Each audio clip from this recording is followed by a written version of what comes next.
ਹਾਥਰਸ ਦੇ ਵਿੱਚ ਇੱਕ ਜਿਹੜੀ ਦਲਿਤ ਲੜਕੀ ਦੇ ਨਾਲ ਬਲਾਤਕਾਰ ਹੁੰਦਾ ਹੈ, ਉਸ ਤੋਂ ਬਾਅਦ ਉਸ ਨੂੰ ਕਤਲ ਕਰ ਦਿੱਤਾ ਜਾਂਦਾ ਹੈ। ਇਹ ਹਾਦਸਾ ਇੰਨਾ ਦਰਦਨਾਕ ਸੀ ਕਿ ਰੂਹ ਕੰਬ ਜਾਂਦੀ ਹੈ। ਪੁਲਿਸ ਵੱਲੋਂ ਬਿਨਾਂ ਮਾਂ-ਪਿਓ ਦੀ ਉੱਥੇ ਮੌਜੂਦਗੀ ਦੇ ਧੱਕੇ ਨਾਲ ਜਿਹੜਾ ਉਹਦਾ ਸੰਸਕਾਰ ਰਾਤੀ 2:30 ਵਜੇ ਕਰ ਦਿੱਤਾ ਜਾਂਦਾ ਕਿ ਪਰਿਵਾਰ ਨੂੰ ਦੱਸਿਆ ਜਾਂਦਾ ਵੀ ਘਰ ਦੇ ਵਿੱਚ ਹੀ ਬੰਦੀ ਬਣਾ ਦਿੱਤਾ ਗਿਆ। ਬਿਲਕੁਲ। ਤੇ ਕਿਸ ਤਰੀਕੇ ਦੇ ਨਾਲ ਇਹਨਾਂ ਨੂੰ ਵਰਤਿਆ ਜਾਂਦਾ ਹੈ, ਇਹਨਾਂ ਨੂੰ ਵਰਤ ਕੇ ਇਹਨਾਂ ਨੂੰ ਇਲੈਕਸ਼ਨ ਦੇ ਟਾਈਮ ਤੇ ਵਰਤਿਆ ਜਾਂਦਾ ਹੈ। ਇਹਨਾਂ ਨੂੰ ਕਿਹਾ ਜਾਂਦਾ ਤੁਸੀਂ ਸਾਡੇ ਹਿੰਦੂ ਭਰਾ। ਪਰ ਜਦੋਂ ਇਦਾਂ ਦੀਆਂ ਘਟਨਾਵਾਂ ਆਉਂਦੀਆਂ ਨੇ ਤੇ ਕਿਤੇ ਨਾ ਕਿਤੇ ਆਪਣੇ ਆਪ ਦੇ ਵਿੱਚ ਸਵਾਲੀਆ ਚਿੰਨ੍ਹ ਖੜਾ ਕਰਦੀਆਂ ਨੇ ਕਿ ਜਦੋਂ ਹਸਪਤਾਲ ਦੇ ਵਿੱਚ ਉਸ ਲੜਕੀ ਦੀ ਵੀਡੀਓ ਬਣਾਈ ਗਈ ਤਾਂ ਬਹੁਤ ਵਧੀਆ ਤਰੀਕੇ ਦੇ ਨਾਲ ਉਹ ਜ਼ੁਬਾਨ ਚਲਾ ਵੀ ਰਹੀ ਹੈ ਤੇ ਆਪਣਾ ਬਿਆਨ ਦੇ ਵੀ ਰਹੀ ਹੈ। ਉਸ ਤੋਂ ਬਾਅਦ ਇੱਕਦਮ ਜਿਹੜਾ ਹੈ ਉਹਦਾ ਮੌਤ ਹੋ ਜਾਣੀ, ਤੁਹਾਨੂੰ ਲੱਗਦਾ ਨਹੀਂ ਕਿਤੇ ਨਾ ਕਿਤੇ ਕੁਝ ਇਸ ਤਰ੍ਹਾਂ ਦਾ ਵੀ ਹੋ ਸਕਦਾ ਗੜਬੜ? ਜਨਵਰੀ 2013 ਤੋਂ ਲੈ ਕੇ ਸਪਟੈਂਬਰ 2020 ਤੱਕ ਜਿਹੜੇ ਹੁਣ ਤੱਕ 2,48,600 ਦੇ ਤਕਰੀਬਨ ਜਿਹੜੇ ਆਪਾਂ ਕਹੀਏ ਕਿ ਕੇਸ ਜਿਹੜੇ ਨੇ ਉਹ ਦਰਜ ਹੋ ਚੁੱਕੇ ਨੇ, ਜਿਹੜੇ ਕਿ ਜਬਰ ਜਨਾਹ ਦੇ ਕੇਸ ਦਰਜ ਹੋਏ ਨੇ। ਜੇ ਆਪਾਂ ਲਾ ਲਈਏ ਕਿ ਤਕਰੀਬਨ 88 ਜਬਰ ਜਨਾਹ ਦੇ ਕੇਸ ਜਿਹੜੇ ਰੋਜ਼ ਨੇ ਉਹ ਦਰਜ ਹੁੰਦੇ ਨੇ ਤੇ ਜਿਹੜੀ ਸਜ਼ਾ ਹੋਈ ਆ ਸਿਰਫ 7,955। ਜੇ ਤੁਸੀਂ 8,000 ਵੀ ਲਗਾਓ ਕਿ ਕਿਤੇ ਨਾ ਕਿਤੇ ਉਹ ਜਿਹੜਾ ਜਾਤ ਪਾਤੀ ਸਿਸਟਮ ਉਹ ਇਸ ਦੇ ਵਿੱਚ ਹਾਵੀ ਕੰਮ ਕਰਦਾ ਹੈਗਾ। ਉਹ ਕਹਿੰਦੇ ਕਿ ਤੁਸੀਂ ਇੰਤਜ਼ਾਰ ਕਰੋ, ਯੋਗੀ ਰਾਜ ਦੇ ਵਿੱਚ ਗੱਡੀਆਂ ਪਲਟ ਜਾਂਦੀਆਂ ਨੇ। ਵਾਹਿਗੁਰੂ ਜੀ ਕਾ ਖਾਲਸਾ, ਵਾਹਿਗੁਰੂ ਜੀ ਕੀ ਫਤਿਹ। ਅਕਾਲ ਚੈਨਲ ਦੇ ਖਾਸ ਪ੍ਰੋਗਰਾਮ ਮੀਡੀਆ ਵਾਚ ਦੇ ਵਿੱਚ ਨਿੱਘੀ ਜੀ ਆਇਆਂ ਨੂੰ ਕਰਦੇ ਹਾਂ ਆਪ ਸਭ ਦਰਸ਼ਕਾਂ ਨੂੰ। ਇਸ ਪ੍ਰੋਗਰਾਮ ਦੇ ਵਿੱਚ ਅਸੀਂ ਐਨਾਲਾਈਜ਼ ਕਰਾਂਗੇ ਉਹਨਾਂ ਮੁੱਦਿਆਂ ਨੂੰ ਜਿਹੜੇ ਇਸ ਵੇਲੇ ਸਾਡੇ ਆਲੇ ਦੁਆਲੇ ਚਰਚਾ ਦਾ ਵਿਸ਼ਾ ਬਣੇ ਹੋਏ ਨੇ। ਇਹਨਾਂ ਦੇ ਵਿੱਚੋਂ ਕਿਸਾਨਾਂ ਦਾ ਮੁੱਦਾ ਤੇ ਇੱਕ ਯੂਪੀ ਦੇ ਵਿੱਚ ਇੱਕ ਬਹੁਤ ਹੀ ਦਰਦਨਾਕ ਹਾਦਸਾ ਜਿਹੜਾ ਪਿਛਲੇ ਦਿਨੀ ਵਾਪਰਿਆ, ਜਿਸ ਨੂੰ ਲੈ ਕੇ ਪੂਰਾ ਦੇਸ਼ ਇੱਕ ਵਾਰ ਫਿਰ ਪੱਬਾਂ ਭਾਰਤੇ ਆ। ਬਹੁਤ ਸਾਰੀਆਂ ਮੰਗਾਂ ਉਠਾਈਆਂ ਜਾ ਰਹੀਆਂ। ਇਹ ਮੰਗ ਹੈ ਜੀ, ਹਾਥਰਸ ਦੇ ਵਿੱਚ ਇੱਕ ਜਿਹੜੀ ਦਲਿਤ ਲੜਕੀ ਦੇ ਨਾਲ ਬਲਾਤਕਾਰ ਹੁੰਦਾ ਹੈ, ਉਸ ਤੋਂ ਬਾਅਦ ਉਸ ਨੂੰ ਕਤਲ ਕਰ ਦਿੱਤਾ ਜਾਂਦਾ। ਇਹ ਹਾਦਸਾ ਇੰਨਾ ਦਰਦਨਾਕ ਸੀ ਕਿ ਰੂਹ ਕੰਬ ਜਾਂਦੀ ਹੈ ਜਦੋਂ ਉਹ ਤਸਵੀਰਾਂ ਜਾਂ ਫਿਰ ਜੋ ਹਾਲਾਤ ਦੇਖਦੇ ਆ। ਸੋ ਉਸ ਨੂੰ ਲੈ ਕੇ ਇੱਕ ਵਾਰ ਫਿਰ ਮੰਗਾਂ ਜਿਵੇਂ ਮੈਂ ਕਿਹਾ ਕਿ ਉੱਠਣੀਆਂ ਸ਼ੁਰੂ ਹੋ ਗਈਆਂ। ਕੋਈ ਕਹਿ ਰਿਹਾ ਐਨਕਾਊਂਟਰ ਕਰ ਦਿਓ, ਕੋਈ ਕਹਿ ਰਿਹਾ ਕਿ ਕੋਈ ਸਖਤ ਸਜ਼ਾਵਾਂ ਦਿੱਤੀਆਂ ਜਾਣੀਆਂ ਚਾਹੀਦੀਆਂ। ਸੋ ਇਹਨਾਂ ਸਾਰੇ ਮੁੱਦਿਆਂ ਦੇ ਉੱਤੇ ਗੱਲਬਾਤ ਕਰਾਂਗੇ ਇਸ ਪ੍ਰੋਗਰਾਮ ਦੇ ਵਿੱਚ। ਸਾਡੇ ਨਾਲ ਸਾਡੇ ਬਹੁਤ ਹੀ ਖਾਸ ਮੀਡੀਆ ਐਕਸਪਰਟ ਜਗਜੀਤ ਸਿੰਘ ਜੀ ਮੌਜੂਦ ਨੇ। ਉਹਨਾਂ ਦੇ ਕੋਲੋਂ ਜਾਣਾਂਗੇ ਹਾਲ ਕਿਹੋ ਜਿਹਾ ਹੈ ਇਸ ਵੇਲੇ ਦੀਨ ਦੁਨੀਆ ਦਾ। ਸਭ ਤੋਂ ਪਹਿਲਾਂ ਫਤਿਹ ਦੀ ਸਾਂਝ ਪਾ ਕੇ ਜੀ ਆਇਆਂ ਨੂੰ ਕਰਦੇ ਹਾਂ। ਜਗਜੀਤ ਸਿੰਘ ਜੀ, ਵਾਹਿਗੁਰੂ ਜੀ ਕਾ ਖਾਲਸਾ, ਵਾਹਿਗੁਰੂ ਜੀ ਕੀ ਫਤਿਹ। ਸੋ ਸਭ ਤੋਂ ਪਹਿਲਾਂ ਇਹ ਦਰਦਨਾਕ ਹਾਦਸੇ ਦੇ ਉੱਤੇ ਹੀ ਆਪਾਂ ਗੱਲ ਕਰਾਂਗੇ, ਕਿਉਂਕਿ ਭਖਿਆ ਹੋਇਆ ਮਸਲਾ ਵੀ ਹੈ ਤੇ ਆਏ ਦਿਨ ਐਸੀਆਂ ਘਟਨਾਵਾਂ ਹੁੰਦੀਆਂ ਰਹਿੰਦੀਆਂ, ਕੋਈ ਨਵੀਂ ਗੱਲ ਨਹੀਂ ਹੈ। ਬਿਲਕੁਲ, ਪਹਿਲਾਂ ਵੀ ਇਸ ਤਰ੍ਹਾਂ ਹੋਇਆ, ਪੁਲਿਸ ਵਾਲਿਆਂ ਵੱਲੋਂ 4 ਦੋਸ਼ੀਆਂ ਦਾ ਐਨਕਾਊਂਟਰ ਕਰ ਦਿੱਤਾ ਗਿਆ ਸੀ, ਆਪ ਜਾਣਦੇ ਹੋ। ਸੋ ਹੁਣ ਦੇ ਇਸ ਘਟਨਾਕ੍ਰਮ ਨੂੰ ਕਿਸ ਤਰ੍ਹਾਂ ਵੇਖਦੇ ਹੋ? ਇੱਕ ਵਾਰ ਫਿਰ ਉਸੇ ਤਰ੍ਹਾਂ ਦਾ ਦਰਦਨਾਕ ਹਾਦਸਾ ਵਾਪਰ ਗਿਆ।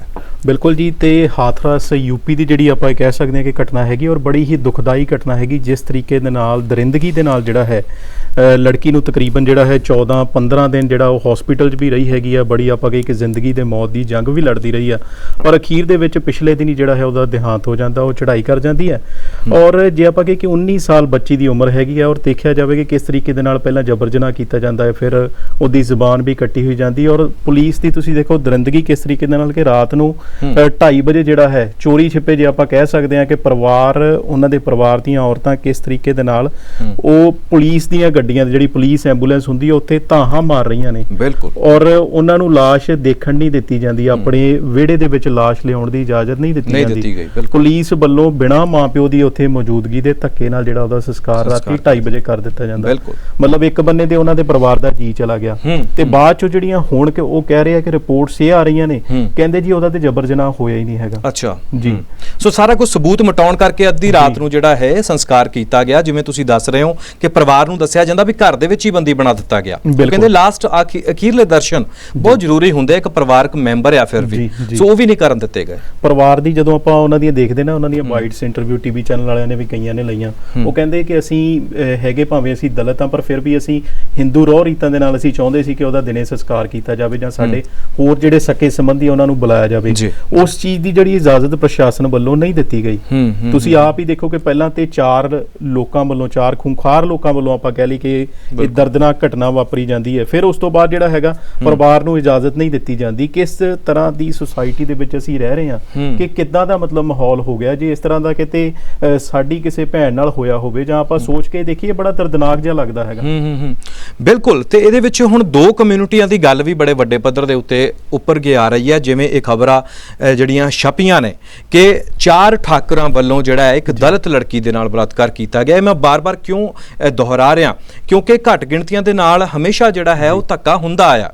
ਜਿਵੇਂ ਹੁਣ ਆਪਾਂ ਗੱਲ ਕਰਦੇ ਹਾਂ ਵੀ ਧੱਕੇ ਨਾਲ ਜੈ ਸ਼੍ਰੀ ਰਾਮ ਦੇ ਨਾਅਰੇ ਲਵਾਉਣੇ, ਸੋ ਕਿਤੇ ਨਾ ਕਿਤੇ ਯੂਪੀ ਜਾਂ ਫਿਰ ਬਿਹਾਰ ਦੇ ਵਿੱਚ ਕਈਆਂ ਦੇ ਵਾਲ ਕੱਟ ਦੇਣੇ, ਕਿਸੇ ਤਰ੍ਹਾਂ ਬੇਇੱਜ਼ਤ ਕਰਨਾ, ਜੇਕਰ ਕੋਈ ਉੱਚ ਸ਼੍ਰੇਣੀ ਵਾਲੀ ਜਿਹੜੀ ਜਾਤੀ ਹੈ ਉਹਨਾਂ ਦੇ ਰੀਸ ਕਰਨ ਦੀ ਕੋਸ਼ਿਸ਼ ਕਰਦਾ, ਇੱਥੋਂ ਤੱਕ ਕਿ ਕੋਈ ਘੋੜੇ ਦੇ ਉੱਤੇ ਸਵਾਰ ਹੋ ਜਾਂਦਾ ਤਾਂ ਉਹਦੇ ਨਾਲ ਵੀ ਇਸ ਤਰ੍ਹਾਂ ਦਾ ਕੀਤਾ ਜਾਂਦਾ।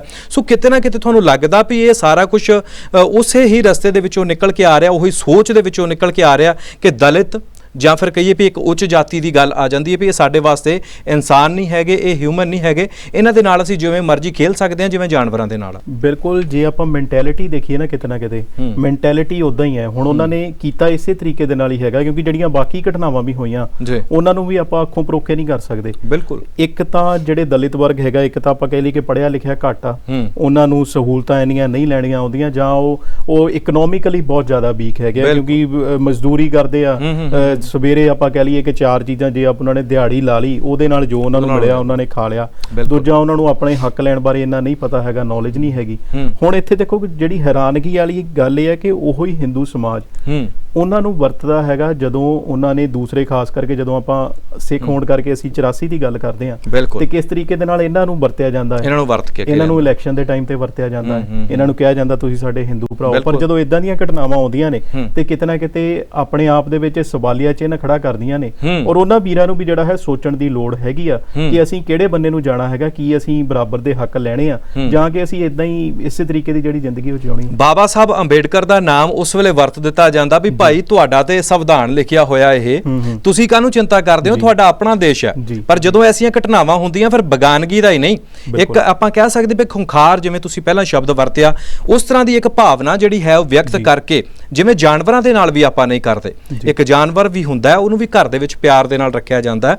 ਪਰ ਇੱਥੇ ਜਦੋਂ ਆਪਾਂ ਦੇਖਦੇ ਹਾਂ ਵੀ ਐਸੇ ਬਲਾਤਕਾਰ ਹੋਣੇ, ਉਸ ਤੋਂ ਬਾਅਦ ਜੀਭ ਕੱਟ ਦੇਣੀ ਕਿ ਕੋਈ ਬਿਆਨ ਨਾ ਦੇ ਸਕੇ। ਅਗਲੀ ਗੱਲ ਜਿਹੜੀ ਕੀਤੀ ਗਈ ਹੈ, ਇੱਕ ਹੋਰ ਵੀ ਸ਼ੱਕ ਇਹਦੇ ਵਿੱਚ ਪ੍ਰਗਟ ਹੁੰਦਾ ਕਿ ਜਦੋਂ ਹਸਪਤਾਲ ਦੇ ਵਿੱਚ ਉਸ ਲੜਕੀ ਦੀ ਵੀਡੀਓ ਬਣਾਈ ਗਈ ਤਾਂ ਬਹੁਤ ਵਧੀਆ ਤਰੀਕੇ ਦੇ ਨਾਲ ਉਹ ਜ਼ੁਬਾਨ ਚਲਾ ਵੀ ਰਹੀ ਹੈ ਤੇ ਆਪਣਾ ਬਿਆਨ ਦੇ ਵੀ ਰਹੀ ਹੈ।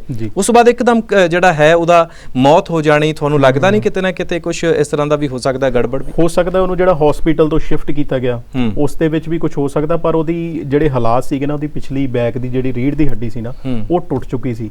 ਜਿਹੜਾ ਡਾਕਟਰਾਂ ਵੱਲੋਂ ਵੱਡਾ ਕਾਰਨ ਇਹ ਕਿਹਾ ਜਾਂਦਾ ਕਿ ਉਹਦੀ ਮੌਤ ਦਾ ਜਿਹੜਾ ਕਾਰਨ ਆਪਾਂ ਕਹਿ ਲਈਏ ਕਿ ਜ਼ਿਆਦਾ ਬਣ ਗਿਆ, ਕਿਉਂਕਿ ਜੇ ਰੀੜ੍ਹ ਦੀ ਹੱਡੀ ਨਾ ਹੋਵੇ ਤੇ ਉਹ ਕਰੂਸ਼ੀਅਲ ਸਟੇਟ ਦੇ ਵਿੱਚ ਜਦੋਂ ਉਹਨੂੰ ਸ਼ਿਫਟ ਕੀਤਾ ਗਿਆ ਤੇ ਕਿਤੇ ਨਾ ਕਿਤੇ ਜਿਹੜਾ ਹੈਗਾ ਉਹ ਕਹਿ ਲਈਏ ਕਿ ਡਾਕਟਰਾਂ ਦੀ ਜਿਹੜੀ ਰਿਪੋਰਟ ਆਈ ਹੈ ਕਿ ਉਹਦੇ ਕਰਕੇ ਉਹਦੀ ਡੈਥ ਜਿਹੜੀ ਮੇਨ ਹੋਈ ਹੈ। ਬਿਲਕੁਲ ਮਣ ਕੇ ਹਿੱਲਣ ਦੇ ਨਾਲ, ਟੁੱਟਣ ਦੇ ਨਾਲ ਜਿਹੜੀ ਮੌਤ ਹੋ ਜਾਂਦੀ ਹੈ, ਇਹ ਗੱਲ ਜੱਗ ਜ਼ਾਹਰ ਹੈ। ਸੋ ਹੁਣ ਜੇਕਰ ਆਪਾਂ ਗੱਲ ਕਰਦੇ ਹਾਂ ਭਾਰਤ ਦੇ ਵਿੱਚ, ਇਹ ਪਹਿਲੀ ਘਟਨਾ ਨਹੀਂ, ਜਿਵੇਂ ਆਪਾਂ ਕਹੀਏ ਵੀ ਹਮੇਸ਼ਾ ਹੁੰਦੀਆਂ ਨੇ 36,000 ਸਮਥਿੰਗ ਇਦਾਂ ਜਿਹੜੇ ਹੈ ਉਹ ਕੇਸਿਸ ਆਉਂਦੇ ਨੇ ਸਾਹਮਣੇ, ਵੱਖ-ਵੱਖ ਸਟੇਟਾਂ ਦੇ ਨੇ। ਆંકੜੇ ਕੀ ਨੇ ਅਸਲ ਮਾਇਨੇ ਦੇ ਵਿੱਚ ਭਾਰਤ 'ਚ ਬਲਾਤਕਾਰਾਂ ਦੇ ਜਾਂ ਫਿਰ ਉਸ ਤੋਂ ਬਾਅਦ ਕਤਲ ਕਰ ਦੇਣਾ, ਇਹ ਆંકੜੇ ਕੀ ਕਹਿੰਦੇ ਨੇ? ਬਿਲਕੁਲ, ਜੇ ਆਪਾਂ ਕਹੀਏ ਨਾ ਕਿ 2012 ਤੋਂ ਜੇ ਅਸੀਂ ਆંકੜੇ ਦੇਖੀਏ, ਕਿਉਂਕਿ 2012 ਦੇ ਵਿੱਚ ਦਿੱਲੀ ਦੇ ਵਿੱਚ ਇੱਕ ਦਰਦਨਾਕ ਘਟਨਾ ਵਾਪਰੀ ਸੀ, ਜਿਹਨੂੰ ਆਪਾਂ ਨਿਰਭਇਆ ਕਾਂਡ ਕਰਕੇ ਵੀ ਜਾਣਦੇ ਹੈਗੇ ਆ ਕਿ ਕਿਸ ਤਰੀਕੇ ਦੇ ਨਾਲ ਉਸ ਬੱਚੀ ਦੇ ਨਾਲ ਹੋਇਆ ਸੀ। ਔਰ ਦੇਸ਼ ਦੇ ਵਿੱਚ ਇੱਕ ਲਹਿਰ ਚੱਲੀ ਸੀ ਕਿ ਇਸ ਤਰ੍ਹਾਂ ਦੇ ਕਾਂਡ ਨਹੀਂ ਹੋਣੇ ਚਾਹੀਦੇ। ਸਰਕਾਰ ਵੱਲੋਂ ਵੱਡੇ ਜਿਹੜੇ ਫੰਡ ਸੀ ਉਹ ਵੀ ਜਿਹੜੇ ਐਲੋਕੇਟ ਕੀਤੇ ਗਏ। ਈਵਨ ਕਿ ਪ੍ਰਧਾਨ ਮੰਤਰੀ ਨਰਿੰਦਰ ਮੋਦੀ ਹੋਣਾ ਵੱਲੋਂ ਜਿਹੜਾ ਹੈ, ਉਦੋਂ ਅਜੇ ਸਰਕਾਰ ਦੇ ਵਿੱਚ ਨਹੀਂ ਆਏ ਸਨ, ਪਰ ਉਹਨਾਂ ਵੱਲੋਂ ਇੱਕ ਲਹਿਰ, ਇਸ ਨੂੰ ਐਜ਼ ਏ ਲਹਿਰ ਦੇ ਤੌਰ ਤੇ, ਈਵਨ ਕਿ ਇਹੀ ਕਿਹਾ ਗਿਆ, ਸਰਕਾਰ ਨੇ ਉਦੋਂ ਨਾਅਰਾ ਦਿੱਤਾ ਸੀ ਕਿ ਬਹੁਤ हुआ महिलाओं पर वार, अब की बार मोदी सरकार। और इस चीज ਨੂੰ ਇੰਨਾ ਜ਼ਿਆਦਾ ਪ੍ਰਚਾਰਿਆ ਗਿਆ ਸੀ, ਤਕਰੀਬਨ 5000 ਅਲੱਗ-ਅਲੱਗ ਲੋਕੇਸ਼ਨਸ ਦੇ ਇਹ ਚੀਜ਼ ਨੂੰ ਪ੍ਰਚਾਰਿਆ ਗਿਆ। ਔਰ ਵੱਡੇ ਫੰਡ ਜਿਹੜੇ ਉਦੋਂ ਦੀ ਸਰਕਾਰ ਵੱਲੋਂ ਵੀ ਐਲੋਕੇਟ ਕੀਤੇ ਗਏ, ਹੁਣ ਵਾਲੀ ਜਿਹੜੀ ਸਰਕਾਰ ਹੈ ਉਹ ਵੀ ਇਸ ਨੂੰ ਐਲੋਕੇਟ ਕਰਦੀ ਰਹੀ ਹੈ। ਈਵਨ ਕਿ ਉਹਦਾ ਫੰਡ ਦਾ ਨਾਮ ਵੀ ਉਹਨਾਂ ਨੇ ਨਿਰਭਇਆ ਫੰਡ ਕਰਕੇ ਹੀ ਰੱਖਿਆ ਹੈ।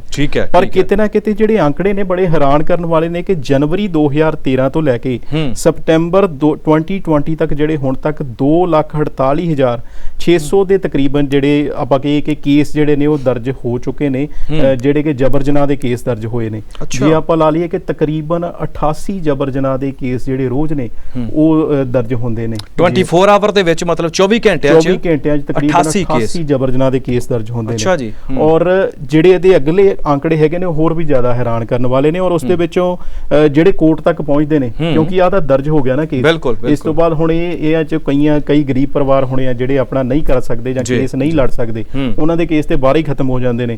ਜਿਹੜੇ ਕੋਰਟ ਤੱਕ ਪਹੁੰਚਦੇ ਨੇ ਤਕਰੀਬਨ 61436 ਕੇਸ ਜਿਹੜੇ ਨੇ ਇਹੀ ਕੋਰਟ ਤੱਕ ਪਹੁੰਚਦੇ ਨੇ। ਔਰ ਫਿਰ ਉਸ ਤੋਂ ਬਾਅਦ ਜਿਹੜੇ ਕੋਰਟ 'ਚ ਕੇਸ ਪਹੁੰਚ ਗਿਆ, ਉਸ ਤੋਂ ਬਾਅਦ ਟ੍ਰਾਇਲ ਹੁੰਦਾ, ਜਦੋਂ ਆਪਾਂ ਕਹ ਲਈਏ ਕਿ ਤਰੀਕਾਂ ਪੈਂਦੀਆਂ, ਉਹ ਜਿਹੜੇ ਟ੍ਰਾਇਲ ਹੁੰਦੇ ਨੇ 31484 ਟ੍ਰਾਇਲ ਹੁੰਦੇ ਨੇ। ਔਰ ਤੁਸੀਂ ਹੈਰਾਨ ਹੋ ਜਾਓਗੇ ਕਿ ਜਿਹੜੀ ਸਜ਼ਾ ਹੁੰਦੀ ਹੈ ਨਾ, ਉਹ ਸਿਰਫ 7955 ਲੋਕਾਂ ਨੂੰ ਹੁੰਦੀ ਹੈ। 2,48,600 ਬੰਦਿਆਂ ਨੇ ਜਿਹੜਾ ਇਹ ਘਟਨਾਕ੍ਰਮ ਕੀਤਾ, 2.5 ਲੱਖ ਆਪਾਂ ਕਹਿ ਸਕਦੇ ਹਾਂ, ਤੇ ਜਿਹੜੀ ਸਜ਼ਾ ਹੋਈ ਆ ਸਿਰਫ 7,955, ਜੇ ਤੁਸੀਂ 8,000 ਵੀ ਲਗਾਓ। ਤੇ ਇਹੀ ਇੱਕ ਵੱਡਾ ਕਾਰਨ ਹੈ। ਔਰ ਇਸ ਦੇ ਵਿੱਚ ਜਿਹੜੇ ਛੁੱਟ ਜਾਂਦੇ ਨੇ 21,000 ਗਵਾਹਾਂ ਦੀ ਘਾਟ ਕਰਕੇ, ਔਰ ਬਹੁਤ ਸਾਰੇ ਜਿਹੜੇ ਤਕਰੀਬਨ 3,000 ਦੇ ਲਾਗੇ ਜਾ ਕੇ ਕੇਸ ਇਹੋ ਜਿਹੇ ਹੁੰਦੇ ਨੇ ਜਿਹੜੇ ਖਾਰਜ ਕਰ ਦਿੱਤੇ ਜਾਂਦੇ ਨੇ।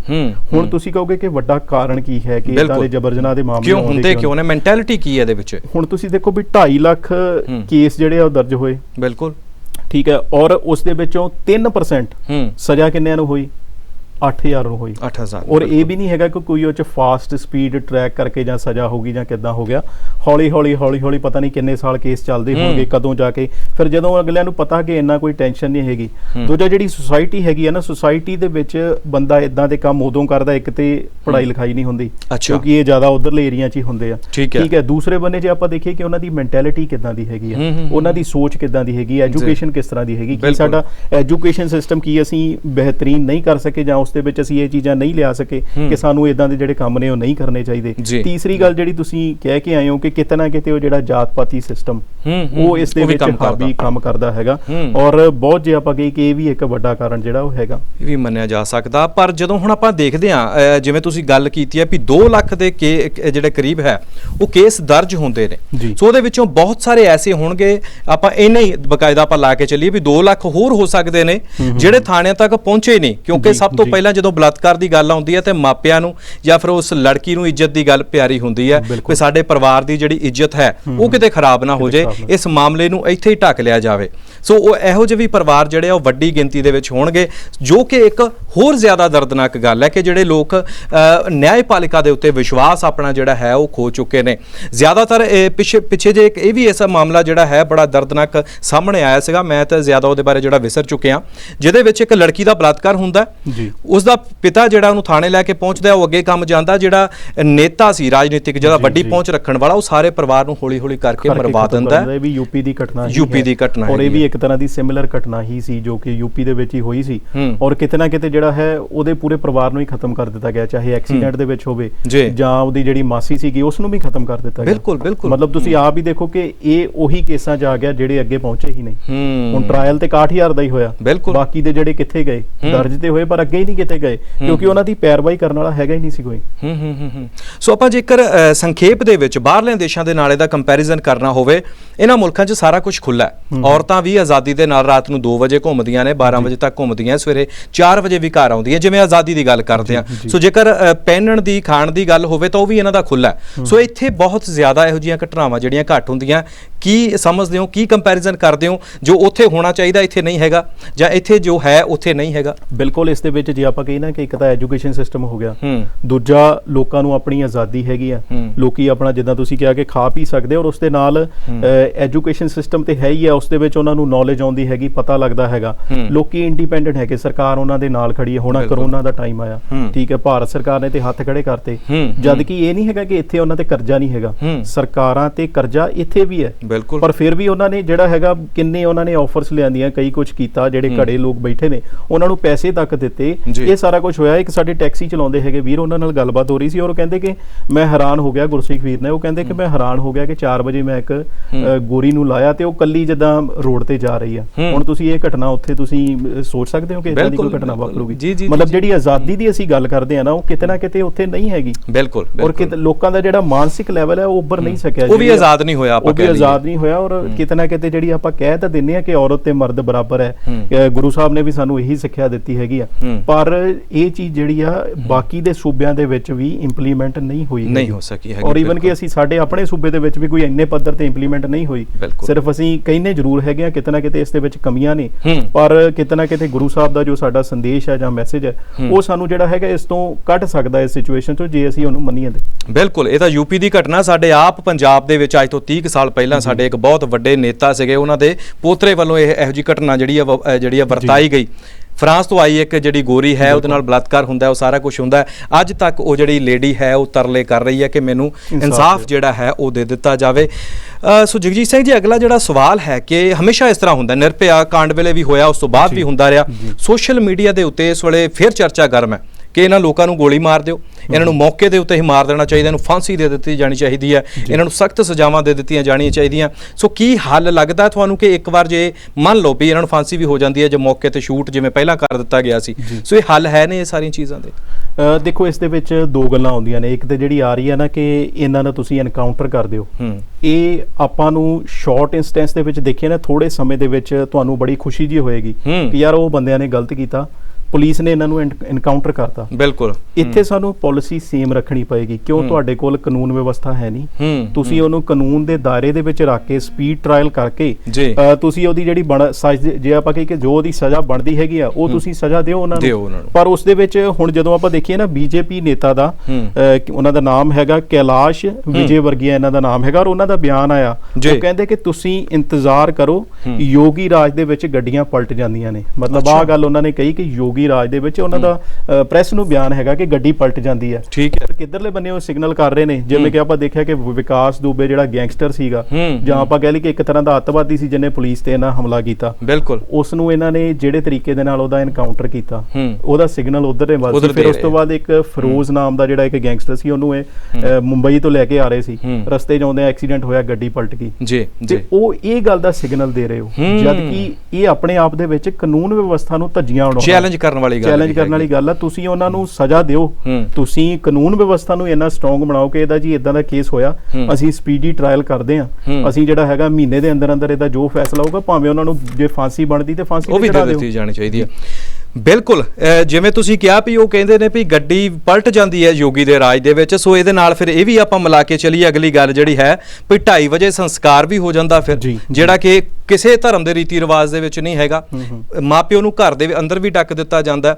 ਅਗਲੀ ਗੱਲ ਇਹ ਵੀ ਕਹਿ ਦਿੱਤੀ ਜਾਂਦੀ ਹੈ ਯੋਗੀ ਰਾਜ ਦੇ ਵਿੱਚ ਫਿਰ ਇਹ ਵੀ ਪੋਸੀਬਲ ਹੈ ਕਿ ਜਿਹਨੇ ਪੁਲਿਸ ਵਾਲੇ ਨੂੰ ਮਾਰਿਆ ਉਹਨੂੰ ਛੱਡੋ, ਜਿਹਨੇ ਗਾਂ ਦਾ ਕਤਲ ਕੀਤਾ ਉਹ ਬੰਦੇ ਲੱਭ ਕੇ ਸਾਡੇ ਸਾਹਮਣੇ ਲੈ ਕੇ ਆਓ। ਸੋ ਇਹ ਸਾਰਾ ਕੁਝ ਵੀ ਫਿਰ ਪੋਸੀਬਲ ਹੋਇਆ ਯੋਗੀ ਰਾਜ ਦੇ ਵਿੱਚ। ਬਿਲਕੁਲ, ਇਸ ਦੇ ਵਿੱਚ ਕਿਹਾ ਤੁਸੀਂ ਕਿਹਾ ਕਿ ਲਾਸ਼ ਦਾ ਜਿਹੜਾ ਹੁਣ ਇਹਦੇ ਕਾਰਨ ਜਿਹੜੇ ਜਦੋਂ ਆਪਾਂ ਲੱਭਣ ਜਾਈਏ ਨਾ ਕਿ ਇਹਦਾ ਇੰਨੀ ਅੱਧੀ ਰਾਤ ਨੂੰ ਸੰਸਕਾਰ ਕਿਉਂ ਕੀਤਾ ਗਿਆ, ਇੱਕ ਤੇ ਕਿ ਹੁਣ ਆਪਾਂ ਦੇਖਿਆ ਕਿ ਅਗਲੇ ਦਿਨ ਹੀ ਜਿਹੜੀ ਹੈ ਉਹਨਾਂ ਦੀ ਰਿਪੋਰਟ ਆ ਜਾਂਦੀ ਹੈ ਕਿ ਲੜਕੀ ਦੇ ਨਾਲ ਜਿਹੜਾ ਜਬਰ ਜਨਾਹ ਨਹੀਂ ਹੋਇਆ। ਅੱਛਾ, ਨਹੀਂ ਹੁਣ ਸੰਸਕਾਰ ਹੋ ਚੁੱਕਾ ਹੋਇਆ, ਤੁਸੀਂ ਦੁਬਾਰਾ ਇਨਵੈਸਟੀਗੇਸ਼ਨ ਨਹੀਂ ਕਰ ਸਕਦੇ, ਬਿਲਕੁਲ ਪੋਸਟਮਾਰਟਮ ਕਾਹਦਾ ਕਰੋਗੇ, ਪੋਸਟਮਾਰਟਮ ਨਹੀਂ ਕਰ ਸਕਦੇ। ਦੂਸਰੀ ਗੱਲ ਮੈਂ ਤੁਹਾਨੂੰ ਆਪਣੇ ਇਧਰ ਪੰਜਾਬ ਦੀ ਜੇ ਆਪਾਂ ਐਗਜ਼ਾਮਪਲ ਲਈਏ ਨਾ ਕਿ ਜਦੋਂ ਭਾਈ ਜਸਪਾਲ ਸਿੰਘ ਸ਼ਹੀਦ ਹੁੰਦੇ, ਜਦੋਂ ਭਾਈ ਬਲਵੰਤ ਸਿੰਘ ਰਾਜੋਆਣੇ ਦਾ ਮਸਲਾ ਹੁੰਦਾ, ਬਿਲਕੁਲ, ਤੇ ਜੋ ਸਿੱਖ ਜਥੇਬੰਦੀਆਂ ਦਾ ਉਦੋਂ ਉਹਨਾਂ ਦਾ ਇਹ ਪਲਾਨ ਸੀਗਾ ਕਿ ਅਸੀਂ ਜਿਹੜੀ ਭਾਈ ਸਾਹਿਬ ਦੀ ਜਿਹੜੀ ਲਾਸ਼ ਹੈਗੀ ਆ ਉਹਨੂੰ ਜਿਹੜਾ ਅਸੀਂ ਦਿੱਲੀ ਲੈ ਕੇ ਜਾਣਾ। ਜੋ ਕੁਝ ਸਿੱਖ ਜਥੇਬੰਦੀਆਂ ਦਾ ਇਹ ਸੀ, ਇੱਕ ਪ੍ਰੋਟੈਸਟ ਕਰਨ ਦਾ ਤਰੀਕਾ ਹੁੰਦਾ ਜਦੋਂ ਤੁਸੀਂ ਲੋਕ ਲਹਿਰ ਬਣਾਉਣੀ ਹੁੰਦੀ ਆ, ਤੇ ਫਿਰ ਉਹ ਜੇ ਲਾਸ਼ ਉੱਥੇ ਰਹਿੰਦੀ ਆ ਤੇ ਫਿਰ ਉਹ ਜਿਹੜਾ ਆਪਣੇ ਆਪ ਲੋਕਾਂ ਦਾ ਜਿਹੜਾ ਲੋਕੀ ਭਾਵਕ ਹੁੰਦੇ ਨੇ, ਲੋਕ ਲਹਿਰ ਬਣਦੀ ਹੈ, ਤੇ ਉਹਦੇ ਕਰਕੇ ਉਸ ਨੂੰ ਖਤਮ ਕਰਨ ਦੇ ਲਈ ਇਹਨਾਂ ਸਰਕਾਰਾਂ ਦਾ ਇਹੀ ਹੁੰਦਾ ਕਿ ਇਹਨੂੰ ਦੱਬ ਦਿਓ ਇੱਥੇ। ਕਿਸ ਤਰੀਕੇ ਦੇ ਨਾਲ ਜੇ ਆਪਾਂ ਦੇਖੀ ਕਿ ਗਲਤ ਵਾਅਦੇ ਕੀਤੇ ਗਏ ਅੰਦਰ, ਸਿੱਖ ਲੀਡਰਾਂ ਵੱਲੋਂ ਗਲਤ ਵਾਅਦੇ ਭਾਈ ਜਸਪਾਲ ਸਿੰਘ ਵਾਲੇ ਕੇਸ 'ਚ ਕਰਵਾਏ ਗਏ, ਔਰ ਉਸ ਤੋਂ ਬਾਅਦ ਜਿਹੜਾ ਉਹਨਾਂ ਦਾ ਸੰਸਕਾਰ ਕਰ ਦਿੱਤਾ ਗਿਆ, ਉਦੋਂ ਕਹਿ ਦਿੱਤਾ ਜੀ ਅਸੀਂ ਇਹਨਾਂ ਨੂੰ ਸਸਪੈਂਡ ਕਰਦਾ, ਔਰ ਬਾਅਦ ਦੇ ਵਿੱਚ ਉਹਨਾਂ ਦੀ ਬਹਾਲੀ ਵੀ ਹੋਈ ਜਿਹੜੀ ਪੁਲਿਸ ਵਾਲਿਆਂ ਦੀ। ਅੱਜ ਉਹ ਕੇਸ ਕਿੱਥੇ ਪਹੁੰਚਿਆ ਤੁਸੀਂ ਆਪ ਹੀ ਇਹ ਚੀਜ਼ ਜਾਣਦੇ। ਬਿਲਕੁਲ ਜੀ, ਬਿਲਕੁਲ, ਉੱਥੇ ਅਕਾਲ ਤਖਤ ਦਾ ਜਥੇਦਾਰ ਵੀ ਪਹੁੰਚਿਆ ਹੋਇਆ, ਸਪੀਕਰ ਦੇ ਉੱਤੇ ਫੋਨ ਸੀ ਜਦੋਂ ਕਿਸੇ ਵੱਡੇ ਲੀਡਰ ਵੱਲੋਂ ਉਹਨਾਂ ਨੂੰ ਭੱਦੀ ਸ਼ਬਦਾਵਲੀ ਦੇ ਵਿੱਚ ਜਿਹੜਾ ਬੋਲਿਆ ਵੀ ਗਿਆ। ਸੋ ਸਾਰਾ ਕੁਝ ਜਿਹੜਾ ਚੱਲਦਾ ਹੈ, ਮਤਲਬ ਚਾਹੇ ਉਹ ਪੰਜਾਬ ਹੋਵੇ ਚਾਹੇ ਯੂਪੀ ਹੋਵੇ, ਚੱਲ ਉਹ ਸਾਰਾ ਕੁਝ ਸੇਮ ਹੀ ਰਿਹਾ। ਬਿਲਕੁਲ ਬਿਲਕੁਲ। ਕਿਰਨ ਖੇਰ ਜੋ ਕਿ ਇੱਕ ਵੱਡੇ ਆਪਾਂ ਕਹਿ ਲਈਏ ਬੀਜੇਪੀ ਦੇ ਨਾਲ ਸੰਬੰਧਿਤ ਵੀ ਨੇ, ਵੱਡੇ ਲੀਡਰ ਵੀ ਨੇ, ਮੋਹਾਲੀ ਚੰਡੀਗੜ੍ਹ ਤੋਂ ਜਿੱਦੇ ਵੀ ਰਹਿੰਦੇ ਆ, ਉਹਨਾਂ ਦੇ ਬਿਆਨ ਬਾਰੇ ਤੁਸੀਂ ਕੀ ਕਹਿੰਦੇ ਹੋ? ਉਹ ਕਹਿੰਦੇ ਵੀ ਇਹ ਭਾਰਤ ਦੀ ਸੰਸਕ੍ਰਿਤੀ ਦਾ ਹਿੱਸਾ ਨੇ, ਰੇਪ ਜਿਹੜੇ ਨੇ ਇਹ ਬਲਾਤਕਾਰ ਤਾਂ ਹੋਣੇ ਹੀ ਹੋਣੇ ਆ, ਉਹਨਾਂ ਵੱਲੋਂ ਇਹ ਕਹਿ ਦਿੱਤਾ ਗਿਆ। ਇਹਦਾ ਜਵਾਬ ਤੇ ਫਿਰ ਭਾਰਤ ਦੀ ਸੰਸਕ੍ਰਿਤੀ ਵਾਲੇ ਦੇਣ, ਜਿਨ੍ਹਾਂ ਦੀ ਸੰਸਕ੍ਰਿਤੀ ਦਾ ਹਿੱਸਾ ਹੈਗਾ ਜੀ। ਸਾਡੀ ਸੰਸਕ੍ਰਿਤੀ ਦਾ ਹਿੱਸਾ ਨਹੀਂ ਹੈਗਾ। ਸਾਡੀ ਸੰਸਕ੍ਰਿਤੀ ਦਾ ਇਹ ਹੈ ਕਿ ਸੋ ਕਿਉ ਮੰਦਾ ਆਖੀਏ ਜਿਤ ਜਨਮੇ ਰਾਜਾਨ। ਇੱਥੇ ਹੀ ਜਿਹੜਾ ਆਪਾਂ ਕਹਿੰਦੇ ਜੋ ਤੋੜ ਵਿਛੋੜਾ ਹੈਗਾ, ਜੋ ਲਕੀਰਾਂ ਖਿੱਚੀਆਂ ਗਈਆਂ, ਜੋ ਸਾਡਾ ਫਰਕ ਹੈਗਾ, ਸਾਡੇ ਆਪਣੇ ਨਾਇਕ ਵੱਖਰੇ ਨੇ, ਸਾਡਾ ਸਿਧਾਂਤ ਵੱਖਰਾ ਹੈ। ਸਾਡਾ ਤਾਂ ਜੇ ਇੱਕ ਬ੍ਰਾਹਮਣ ਜੇ ਆਪਾਂ ਗਏ ਕਿ ਗੁਰੂ ਸਾਹਿਬ ਕੋਲੇ ਫਰਿਆਦ ਲੈ ਕੇ ਆਉਂਦਾ ਕਿ ਪਠਾਨ ਮੇਰੀ ਘਰ ਵਾਲੀ ਜਿਹੜੀ ਆ ਚੱਕ ਕੇ ਲੈ ਕੇ, ਤੇ ਗੁਰੂ ਸਾਹਿਬ ਬਾਬਾ ਅਜੀਤ ਸਿੰਘ ਜੀ ਨੂੰ ਉੱਥੇ ਭੇਜਦੇ ਆ। ਬਿਲਕੁਲ। ਔਰ ਉਸ ਤੋਂ ਬਾਅਦ ਬਾਬਾ ਅਜੀਤ ਸਿੰਘ ਜੀ ਜਦੋਂ ਇਹ ਸਾਰੀ ਘਟਨਾ ਵਾਪਰ ਜਾਂਦੀ ਆ, ਉਸ ਨੂੰ ਫਿਰ ਉੱਥੇ ਹੁਕਮ ਕਰਕੇ ਆਉਂਦੇ, ਗੁਰੂ ਸਾਹਿਬ ਦਾ ਹੁਕਮ ਆਉਂਦਾ ਕਿ ਸੱਜਣਾ ਅਗਲੀ ਵਾਰ ਤੂੰ ਆਪਣੀ ਰੱਖਿਆ ਆਪ ਕਰਨੀ ਹੈ। ਸਾਡੇ ਗੁਰੂ ਦਾ ਇਹ ਹੁਕਮ ਆ। ਸਾਡੀ ਸੰਸਕ੍ਰਿਤੀ ਇਹ ਆ। ਹੁਣ ਇਹ ਕਿਰਨ ਖੇਰ ਦੀ ਸੰਸਕ੍ਰਿਤੀ ਹੋ ਸਕਦੀ ਆ, ਪਰ ਸਾਡਾ ਉਹਦੇ ਨਾਲ ਕੋਈ ਲੈਣ ਨਹੀਂ, ਅਸੀਂ ਉਹਦੇ ਨਾਲ ਸਹਿਮਤ ਬਿਲਕੁਲ ਨਹੀਂ ਹੈਗੇ। ਬਿਲਕੁਲ, ਦੋ ਅਲੱਗ-ਅਲੱਗ ਸੰਸਕ੍ਰਿਤੀਆਂ ਜਿੱਥੇ ਇੱਜ਼ਤ ਨੂੰ ਜਿਹੜੀ ਆ ਉਹ ਮਾਨਤਾ ਵੱਡੇ ਪੱਧਰ ਦੇ ਉੱਤੇ ਦਿੱਤੀ ਵੀ ਜਾਂਦੀ ਹੈ ਤੇ ਇਤਿਹਾਸ ਦੇ ਵਿੱਚ ਗਜ਼ਨੀ ਦੇ ਬਾਜ਼ਾਰ ਦੇ ਵਿੱਚੋਂ ਵੀ ਲਿਆਂਦੀਆਂ ਗਈਆਂ ਚੜਾ ਕੇ। ਅਜੋਕੇ ਸਮੇਂ ਦੇ ਸ਼ਹੀਦਾਂ ਦੀ ਗੱਲ ਕਰਦੇ ਹਾਂ, ਸੰਤ ਜਰਨੈਲ ਸਿੰਘ ਭਿੰਡਰਾਂ ਵਾਲਿਆਂ ਦਾ ਨਾਮ ਜਿਹੜਾ ਹੈ, ਮੈਂ ਇਹ ਵੀ ਤੁਹਾਨੂੰ ਸਵਾਲ ਜਿਹੜਾ ਨਾਲੋਂ ਨਾਲ ਮੈਂ ਪੁੱਛਣਾ ਚਾਹੁੰਦਾ ਵੀ ਇਹ ਵੀ ਇਹੋ ਜਿਹੇ ਮੌਕਿਆਂ ਦੇ ਉੱਤੇ ਆ ਕੇ ਫਿਰ ਇਹ ਯਾਦ ਆ ਜਾਂਦੇ ਆ ਵੀ ਸੰਤ ਜਰਨੈਲ ਸਿੰਘ ਕਾਸ਼ ਹੁੰਦੇ, ਕਾਸ਼ ਅੱਜ ਸੰਤ ਜਰਨੈਲ ਸਿੰਘ ਹੁੰਦੇ। ਸੋ ਉਹ ਜਦੋਂ ਇੱਕ ਜਿਹੜੇ ਦੋਸ਼ੀ ਨੇ ਉਹਨਾਂ ਨੂੰ ਐਨਕਾਊਂਟਰ ਕਰਨ ਦੀ ਗੱਲ ਜਾਂ ਫਿਰ ਸਖਤ ਸਜ਼ਾਵਾਂ ਦੇਣ ਦੀ ਗੱਲ ਕੀਤੀ ਜਾਂਦੀ ਹੈ, ਉੱਥੇ ਤਾਂ ਕਹਿ ਦਿੱਤਾ ਜਾਂਦਾ ਵੀ ਅਸੀਂ ਦੇਸ਼ ਭਗਤ ਹਾਂ। ਜਦੋਂ ਸੰਤ ਜਰਨੈਲ ਸਿੰਘ ਗੱਲ ਕਰਨ ਵੀ ਲੜਕੀ ਕਿਸੇ ਦੀ ਵੀ ਹੋਵੇ, ਇੱਜ਼ਤ ਉਹਦਾ ਖਰਾਬ ਕਰਨ ਵਾਲੇ ਨੂੰ ਸਖਤ ਸਜ਼ਾ ਦੇਣੀ ਚਾਹੀਦੀ ਹੈ, ਉੱਥੇ ਉਹਨਾਂ ਨੂੰ ਅੱਤਵਾਦੀ ਕਹਿ ਦਿੱਤਾ ਜਾਂਦਾ। ਪਰ ਅੱਜ ਫਿਰ ਇੱਕ ਵਾਰ ਸੋਸ਼ਲ ਮੀਡੀਆ ਦੇ ਉੱਤੇ ਸੰਤਾਂ ਦੀ ਜਿਹੜੀ ਹੈ ਉਹ ਕਮੀ ਮਹਿਸੂਸ ਕੀਤੀ ਜਾ ਰਹੀ ਹੈ। ਬਿਲਕੁਲ, ਜਦੋਂ ਵੀ ਜਿੱਥੇ ਵੀ ਕਿਤੇ ਜ਼ੁਲਮ ਹੋਵੇਗਾ, ਖਾਸ ਕਰਕੇ ਸਿੱਖ ਕੌਮ ਆਪਣੇ ਰੋਲ ਮਾਡਲਸ ਨੂੰ ਯਾਦ ਕਰਦੀ, ਆਪਣੇ ਸ਼ਹੀਦਾਂ ਨੂੰ ਯਾਦ ਕਰਦੀ ਹੈ। ਤੇ ਜਦੋਂ ਆਪਾਂ ਅਜੋਕੇ ਸਮੇਂ ਦੀ ਗੱਲ ਕਰਦੇ ਹਾਂ, 20ਵੀਂ ਸਦੀ ਦੇ ਮਹਾਨ ਸ਼ਹੀਦ ਦਾ ਜਿਹੜਾ ਖਿਤਾਬ ਉਹਨਾਂ ਨੂੰ ਦਿੱਤਾ ਗਿਆ ਸੀ, ਤੇ ਕਿਤੇ ਨਾ ਕਿਤੇ ਉਹ ਰੋਲ ਮਾਡਲ ਸਾਡੇ ਕੋਲ ਪਿਆ ਹੈ। ਔਰ ਉਹ ਸਾਡੇ ਜਦੋਂ ਕਿਤੇ ਜ਼ੁਲਮ ਹੋਵੇਗਾ, ਜਦੋਂ ਕਿਤੇ ਹੱਕਾਂ ਦੀ ਗੱਲ ਹੋਏਗੀ, ਤੇ ਸਾਨੂੰ ਸੰਤ ਜਰਨੈਲ ਸਿੰਘ ਦੀ ਯਾਦ ਆਉਣੀ ਹੀ ਹੈ। ਉਹਦੇ ਲਈ ਆਪਾਂ ਇਹ ਕਹਿ ਹੀ ਸਕਦੇ, ਉਹੀ ਇੱਕ ਕਾਰਨ ਹੈ ਕਿ ਬਾਰ-ਬਾਰ ਜਦੋਂ ਇਦਾਂ ਦੀਆਂ ਘਟਨਾਵਾਂ ਆਉਂਦੀਆਂ ਨੇ ਤੇ ਕਿਤੇ ਨਾ ਕਿਤੇ ਸੰਤ ਜਰਨੈਲ ਸਿੰਘ ਦੀ ਯਾਦ ਆਪ ਹੀ ਆ ਜਾਂਦੀ ਹੈ। ਬਿਲਕੁਲ ਜੀ, ਬਿਲਕੁਲ। ਵਾਕਿਆ ਜੀ, ਪੱਛਮ ਫਿਲਮ ਇੰਡਸਟਰੀ ਦੇ ਕਲਾਕਾਰ, ਇੱਕ ਅਦਾਕਾਰ ਵੱਲੋਂ ਇੱਥੋਂ ਤੱਕ ਕਹਿ ਦਿੱਤਾ ਗਿਆ ਕਿ ਲੜਕੀਆਂ ਨੂੰ ਜਦੋਂ ਕਿਤੇ ਕੋਈ ਬਲਾਤਕਾਰ ਦਾ ਮਾਹੌਲ ਬਣ ਜਾਵੇ, ਤੁਹਾਡੇ ਆਲੇ ਦੁਆਲੇ ਲੋਕ ਇਕੱਠੇ ਹੋ ਜਾਣ, ਤਾਂ ਤੁਹਾਨੂੰ ਖੁਦ ਨੂੰ ਉਹਨਾਂ ਦੇ ਸਾਹਮਣੇ ਪੇਸ਼ ਕਰ ਦੇਣਾ ਚਾਹੀਦਾ, ਨਾ ਕਿ ਜ਼ਬਰਦਸਤੀ ਉੱਥੋਂ ਭੱਜਣਾ ਚਾਹੀਦਾ। ਉਹਦੇ ਨਾਲ ਤੁਹਾਡੀ ਜਾਨ ਵੀ ਜਾ ਸਕਦੀ ਹੈ। ਸੋ ਜਿੱਥੇ ਆਪਾਂ ਸੰਸਕ੍ਰਿਤੀ ਦੀ ਗੱਲ ਕੀਤੀ ਹੈ, ਸੋ ਇਹ ਫਰਕ ਹੈਗਾ ਦੋ ਸੰਸਕ੍ਰਿਤੀਆਂ ਦੇ ਵਿੱਚ।